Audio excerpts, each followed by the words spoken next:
Hoje é o prazo limite para o presidente Bolsonaro sancionar ou vetar o projeto de lei que perdoa as dívidas das igrejas. Estima-se que as igrejas devam algo em torno de R$ 1 bilhão para a Receita Federal. São dívidas de sonegação, multas e faltas de recolhimento previdenciário de pastores e missionários. Ele deve sancionar ou vetar? O que você aconselharia ao presidente que ele fizesse? Eu daria 3 razões bíblicas para ele vetar o projeto da bancada evangélica. Quer saber quais são? Então assista este vídeo. Eu sou José Roberto Cristofani e neste episódio da série A Ótica do Pregador vou tratar do tema 3 razões para um presidente vetar o perdão das dívidas das igrejas. Vem comigo!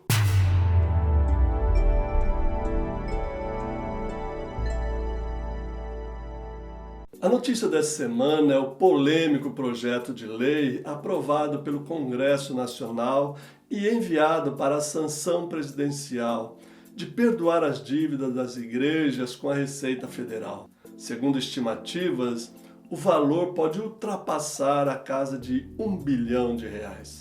O projeto anistia as igrejas dos débitos referente ao pagamento de contribuição social, sobre o lucro líquido e por multas por irregularidades na contribuição previdenciária dos salários de pastores, missionários e outros líderes remunerados. Além de perdoar as dívidas passadas, o projeto isenta as igrejas de pagar essas contribuições no futuro. Bem, isso é uma parte da questão. Desde 2015, as igrejas e templos de cultos estão isentos de pagamento de impostos sobre contas de água, luz, telefone e combustíveis. Além do mais, a bancada evangélica tem trabalhado para incluir na reforma tributária a isenção para as igrejas de impostos sobre propriedade, renda, bens, serviços, obras de arte e até operações financeiras com remessas ao exterior, por exemplo. Eu vejo nessas atitudes dos congressistas evangélicos uma tentativa de usar o poder legislativo em benefício das igrejas e instituições e não a favor do povo brasileiro. E é preciso fazer uma distinção entre a igreja como instituição, que tem suas obrigações financeiras e tributárias, e a igreja como povo de Deus, que somos nós, que contribuímos financeiramente para o sustento da obra. Por isso, vou apresentar 3 razões bíblicas para que o presidente Jair Bolsonaro vete o projeto de lei que dá as benesses do Estado para as igrejas, perdoando essas dívidas. A primeira razão bíblica para que o presidente Bolsonaro vete o perdão das dívidas das igrejas é a concepção bíblica de justiça social. Eu me refiro especialmente às palavras dos profetas do Primeiro Testamento. Isaías, Amós, Miqueias, Jeremias e os demais profetas insistem junto aos governantes que eles tenham cuidado dos mais pobres. Aliás, eu já falei sobre o direito divino dos pobres e o dever que o Estado tem de cuidar dos mais vulneráveis. Dá uma olhada no episódio 8 desta série. Assista, curta e compartilhe. Muito bem, o governo está propondo um programa de renda mínima para atender a população mais pobre. No orçamento para 2021, foram feitos cortes na saúde, educação, etc. O auxílio emergencial foi estendido até o final deste ano. O governo está lutando para não ultrapassar o teto de gastos. O país está em recessão e precisa muito de cada centavo arrecadado. Não é hora de anistiar as igrejas, mas de cobrar o que é devido. E por quê? Porque com o perdão das dívidas, o impacto nas ações do governo é enorme.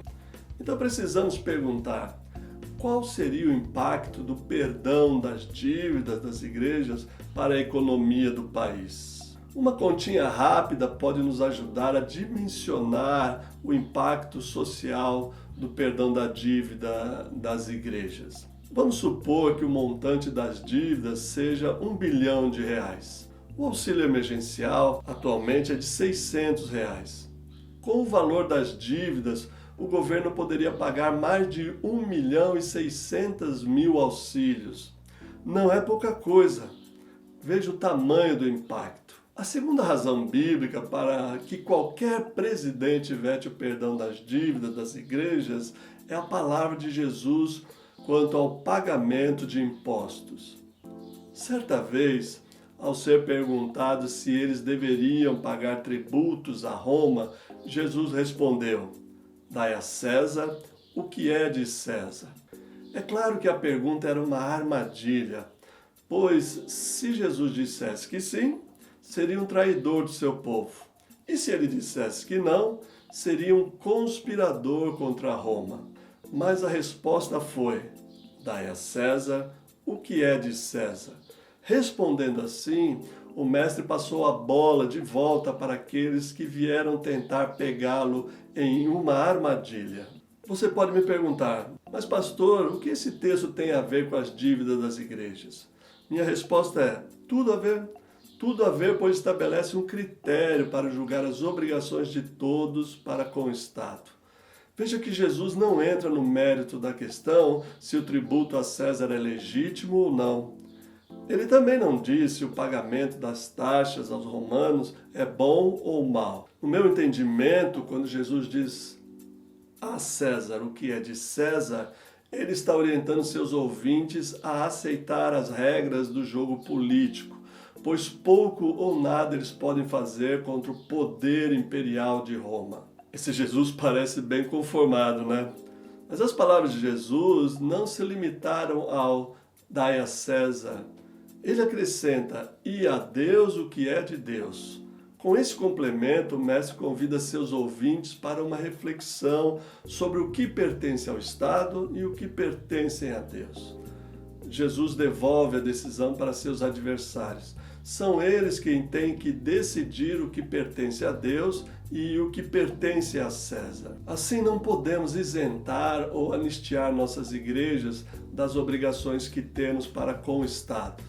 A César o que é de César. A terceira razão bíblica para que o presidente Bolsonaro vete o perdão das dívidas das igrejas é a explícita exortação de Paulo para que paguemos os impostos devidos. Em Romanos 13, de 1 a 6, o apóstolo fala sobre as autoridades constituídas e de como devemos nos sujeitar a elas, pois, segundo o texto, as autoridades estão a serviço de Deus. Eu sei bem que devemos considerar o contexto da carta aos Romanos e o imperialismo de Roma, mas em todo caso, o que aprendemos dessa passagem bíblica é um princípio que parece transcender a época de Paulo e pode ser aplicado aos nossos dias e ao nosso sistema de governo também.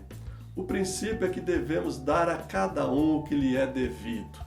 Neste caso, tributos ao Estado. Tudo bem que a nossa carga tributária é exorbitante, injusta e a aplicação dos recursos mal geridos.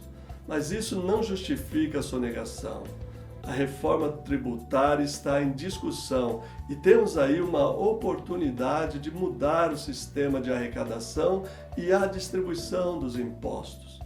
No caso das dívidas das igrejas, os impostos devidos, as taxas obrigatórias e as multas por descumprimento das leis previdenciárias pertencem ao Estado e não à igreja. É lícito e necessário pagar impostos. Sonegá-los é crime. E é por isso que as igrejas estão sendo cobradas. As igrejas não estão sendo cobradas por algo que não devem, mas sim por terem violado a lei. E conforme as mesmas palavras de Paulo em Romanos 13, quem está praticando mal deve temer as autoridades. Portanto, o perdão das dívidas, no caso das igrejas, seria outra violação das leis. Até o momento, quinta-feira, dia 10 de setembro, que estou gravando esse vídeo, o presidente está conversando com a bancada evangélica, com a sua equipe, sobre a possibilidade de veto total ou de veto parcial, mostrando a preocupação de toda a equipe econômica com esse projeto. Há outras razões econômicas e políticas para que o presidente vete o projeto, mas como membros da Igreja de Cristo, devemos defender o veto não apenas por obrigação de consciência, mas por conformidade aos princípios que pregamos em nossos púlpitos. Manter a coerência entre nossa pregação e nossa prática cristã é um pré-requisito para o bom testemunho de Cristo. O que você aconselharia ao presidente que ele fizesse em relação às dívidas das igrejas? Escreve aí nos comentários. Era isso. Inscreva-se no canal, clicando no ícone vermelhinho aí ao lado. Ative o sininho para receber as novidades do canal e compartilhe com sua rede de amigos. Muito obrigado e até o próximo episódio. Eu sou José Roberto Cristofani e este foi mais um episódio da série A Ótica do Pregador, transformando notícias em mensagens bíblicas. Em té.